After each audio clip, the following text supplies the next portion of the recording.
की, माना गांव की एक बहुत ही सुंदर बात यह है, एक तो साफ़ सुथरा है और मैक्सिमम घर की दीवारों पे ऐसी सुंदर सुंदर पेंटिंग की गई है। जैसे यहाँ पे शेषनाग के साथ विष्णु जी को दिखाया गया है, वहाँ शिव जी हैं और किसी घर पे यहाँ पे ब्रह्मा जी भी साथ में हैं, किसी घर पे कृष्ण जी हैं।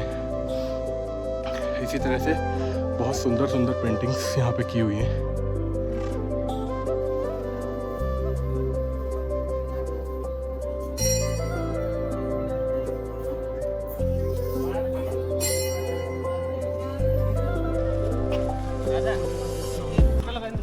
यहाँ हम लोग पहुँचे हैं व्यास गुफा पे। यहाँ भी काफ़ी चढ़ाई करके ऊपर पहुँचे हैं। अच्छी खासी भीड़ है यहाँ पे भी।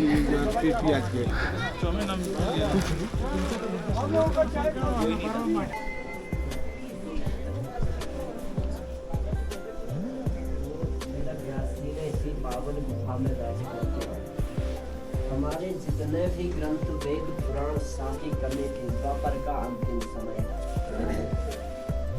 और कलयुग आने वाला था, इसीलिए इन्होंने जो है गणेश जी को बुलाया। तो गणेश जी ने शर्त रखी कि श्रुते तत्राह विघ्नेषु यदि मेरी लेखनी क्षण भर भी रुक लेनी चाहिए, क्योंकि वो दोनों हाथों से लिखा था। तो यहाँ पे व्यासी महाभारत बोले और नीचे गणेश जी लिखे गणेश गुफा में। महाभारत के बाद भी जब संतुष्ट नहीं हुई व्यास जी को, नर नारायण भगवान को प्रणाम किया, माँ सरस्वती की वंदना की, तब इन्होंने भागवत महापुराण की रचना की। बोल भागवत महापुराण की जय। फिर व्यास जी की पुरानी मूर्ति है, बड़ी वाली नई मूर्ति है भगवान विष्णु।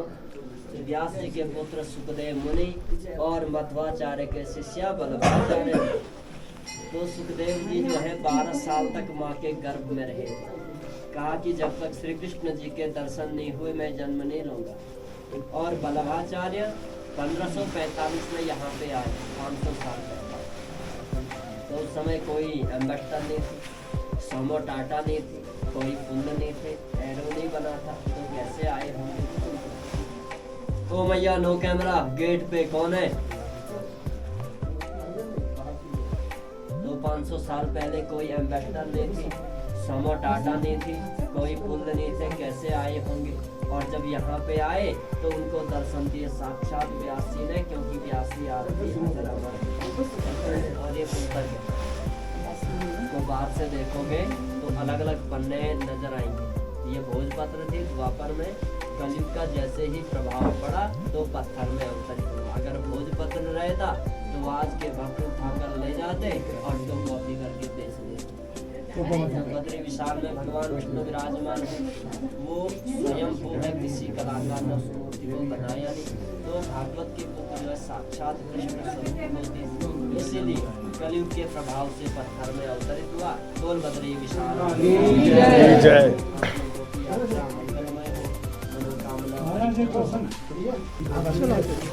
चलो आओ भैया, चलना भैया, मोबाइल वगैरह बंद रखना, वो डांट देंगे।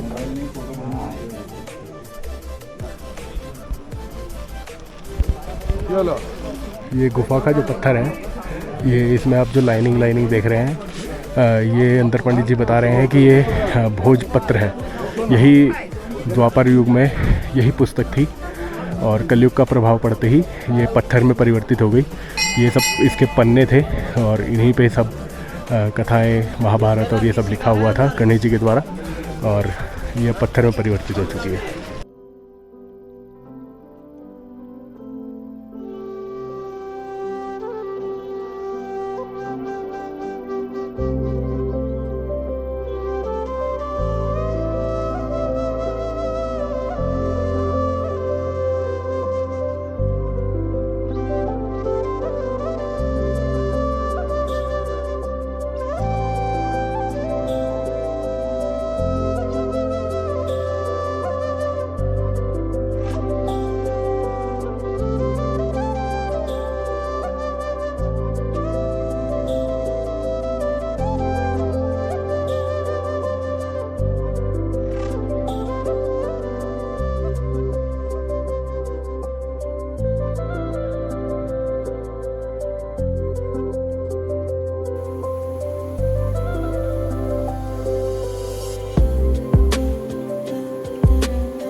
ही बेहतरीन पुल, और अभी इस पुल से जाने वाले हम लोग।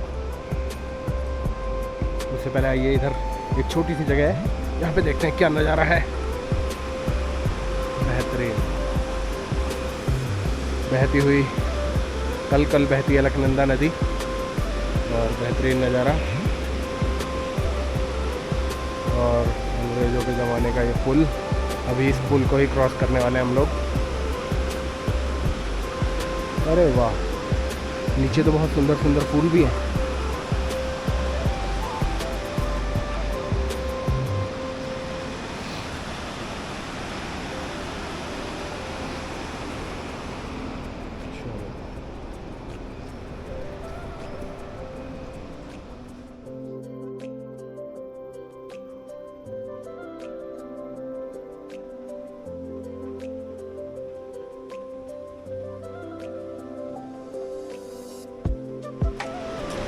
ऐसे पुल पे चलने का और ही मज़ा आता है। जब ये पुल हिलता है ना तो थोड़ा थोड़ा डर भी लगता है।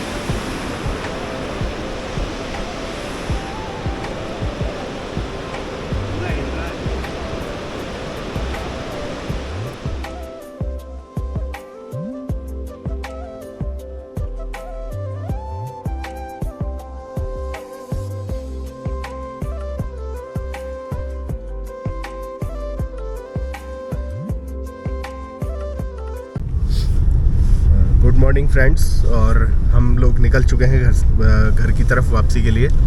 सुबह का टाइम है, सुबह 5:15 का टाइम हो चुका है। 10 मिनट हमें निकले हुए हो भी चुके हैं, और अभी हम मतलब रास्ता बिल्कुल खाली है, तो इसलिए हमने सोचा है कि जोशीमठ पहले पहुंचते हैं, वहाँ पे कुछ नाश्ता पानी करेंगे, और हो सकता है कुछ चीज़ें अभी एक्सप्लोर करें हम रास्ते में। तो इसीलिए हमने सुबह सुबह बद्रीनाथ छोड़ दिया है और हम निकल गए अपने रास्ते। देखते हैं आगे क्या क्या मिलता है।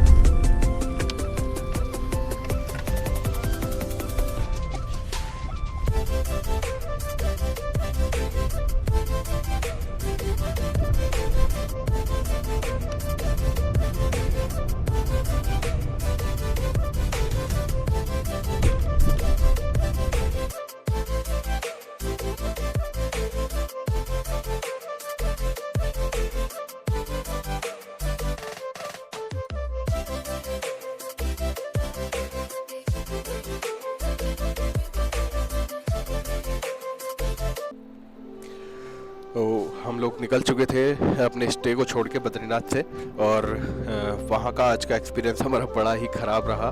कल रात भी वहाँ पे जो हमने स्टे पे जो हमें बेड अलॉट हुए थे, एक्चुअली वो डोमेट्री थी जहाँ पे बेडिंग सिस्टम था, एक के ऊपर एक लेयर्स ऑफ बेड। तो हमें जो बेड्स अलॉट हुए थे, जो बेड पहले फर्स्ट नाइट पे हमारे पास थे, वो सेकंड डे में जब हम पहुँचते अपने स्टे पे तो वो किसी और के पास थे। तो रिसेप्शन पे जाके हम लोगों ने बातचीत की, फिर थोड़ी सी बातचीत करने के बाद या बहस के बाद आप कह सकते हैं कि हमें सेकंड रूम में शिफ्ट कर दिया गया। और उसके बाद आज सुबह जब हम उठे तो टॉयलेट्स में पानी नहीं था, गंदे टॉयलेट्स थे। इवन मतलब 3-4 टॉयलेट्स में जाके हम लोगों ने देखा किसी भी टॉयलेट में पानी नहीं था। तो इसलिए हम सुबह ऐसे ही वहाँ से निकल गए बिना कुछ खाए पिए, या कुछ भी प्रॉपर नहीं था। अभी हम लोग रास्ते में रुके और कॉफ़ी बनाई जा रही है अभी, ताकि थोड़ी सी फ्रेशनेस आए। और रास्ता बहुत लंबा है, बहुत लंबा सफ़र तय करना है, तो इसलिए रिफ़्रेशमेंट भी ज़रूरी है। लेकिन व्यू बड़ा गजब का है जहाँ हम रुके हैं। देखिए कितना शानदार व्यू है। नदी का किनारा है और बड़ी सुहानी सी सुबह है, बिल्कुल अभी रोशनी हुई है।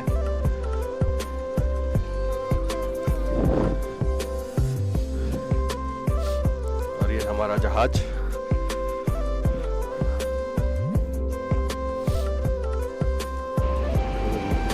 हमारी कॉफ़ी हो गई है रेडी, और सुबह सुबह की coffee, fresh morning fresh coffee. लेकिन हमारी कॉफ़ी तो एकदम बढ़िया चकाचक है, और हमारी कॉफ़ी फट गई। इसकी कॉफ़ी अलग ही कलर और फ्लेवर में आई है। पता नहीं इसकी कॉफ़ी के साथ क्या हुआ।